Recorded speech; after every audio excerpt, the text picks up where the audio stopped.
What's up, guys? Chris Matakas here. So many people do not fulfill their potential on and off the mats, and I don't want you to be one of them, which is why we created these videos. So today we're going to cover 5 tips for people who started training about a year ago. So if that's you, stay with me because we're going to give you a much better understanding of how you can use the next year to get the most out of your training. So let's dive in. So first tip. Do a self-assessment of your game. So this was a thought experiment that I used to use that really helped me highlight my weaknesses. How would you beat yourself? So as an example, I know I always preferred to play guard on my right hip. So if I had to compete against myself, I would pass right to make myself play guard on my left hip. And if you ask that question, answers come flooding in immediately. The key is to listen and honor that answer. Listen to it, honor the answer, and then change your personal curriculum in training. So when I realized that, I started playing all my guard on my left hip so that when I competed against myself would not be able to pass to its right, my left. And that's just something that you can do forever. It will always hold true. Every 6 months, every 12 months, ask, how would I beat myself? And then that's the thing you work on. And you gradually remove all your weaknesses until you're strong everywhere.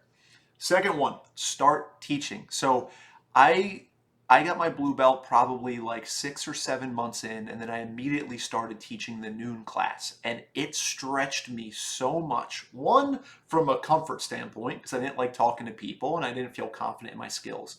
But two, from forcing me to consciously articulate how and why a technique works, forced me to actually understand why the techniques worked, and I got so much better, so much faster. And I can tell you that, like, in my academy, we've been open for 5 years. We have a great instructor team.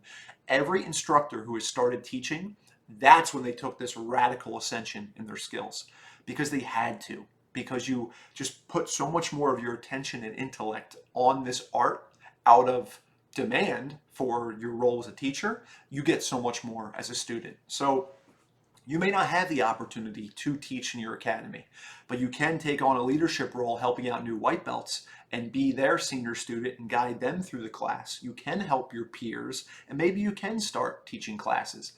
Either way, if you can develop the role as a teacher to anybody, it's going to force you to articulate what it is that you don't know you know, and then you'll know it a lot better and a lot deeper. So start teaching. Third one, focus on recovery and physical preparation. So you're a year in, you've probably accrued an injury or two, you probably have some nagging issues. Just know that pain is a signal from your body that something needs to change. So I would really double down as sincerely as you are pursuing jiu-jitsu. Pursue the physical training and recovery that's part of jiu-jitsu. A good night's sleep is part of jiu-jitsu training. That means not staying up late, not eating late at night. And a good diet is part of jiu-jitsu training. Good strength training to strengthen the connective tissue that we break down in jiu-jitsu is part of jiu-jitsu training. So at this stage, a year in, we have to be sincere about supporting the vehicle through which we do jiu-jitsu as jiu-jitsu itself. And ask better questions. So a year in, you've probably got a pretty good foundation of where you're at. But now the difference maker, the difference between who you are today and who you'll be 2 years in, is you'll have a much better understanding of the whys and the hows of jiu-jitsu. So at this stage in the game, stretch yourself to ask difficult questions to your instructor, but not so much like the whats. The whats are cool, but focus on the whys and how. Seek to understand the underlying principles, patterns, mechanisms by which techniques become effective. Because if you can do that, you're going to start to acquire an understanding that transcends into all the positions. When you're learning an armbar, you're not just learning an armbar from close guard, you're learning how armbars work. You're learning how controlling a limb to control the body works. You're learning how extension-based submissions work.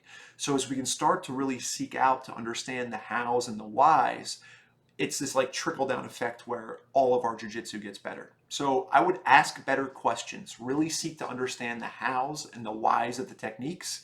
And don't leave the academy that day until you understand why the technique you learned works, because then you know you really have it. And then fifthly, Do a self-assessment of your game off the mat too. So you've been in jiu-jitsu for a year and you have made tremendous progress.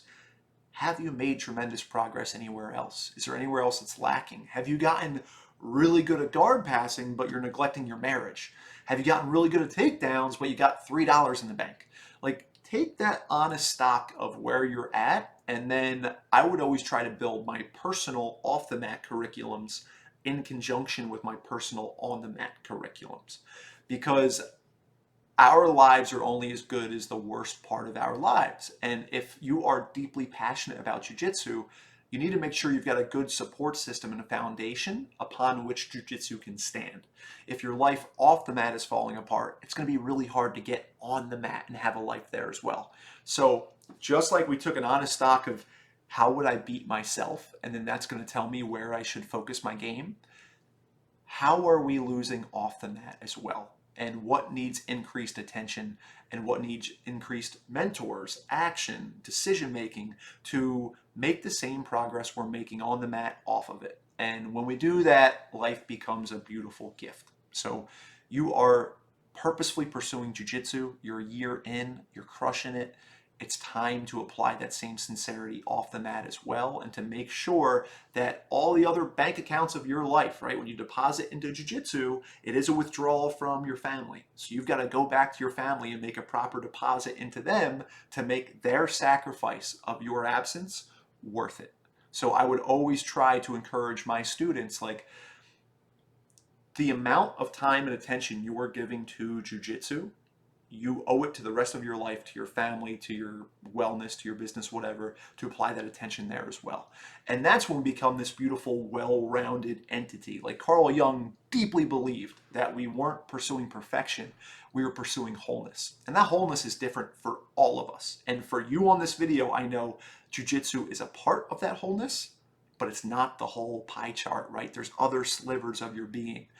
So let's make sure we're tending to those other areas of our life as well, so that continues to support the jiu-jitsu, which we love so much. So I hope this was useful. Let me know where you're at. Let me know how this first year of training is going. Leave a comment, subscribe to the channel. I will be pumping out a ton of these videos to try to give you the best understanding of jiu-jitsu and how it applies to personal development so you can fulfill your potential on and off the mat. So appreciate your time. I hope you're well, and I'll talk to you very soon. Godspeed.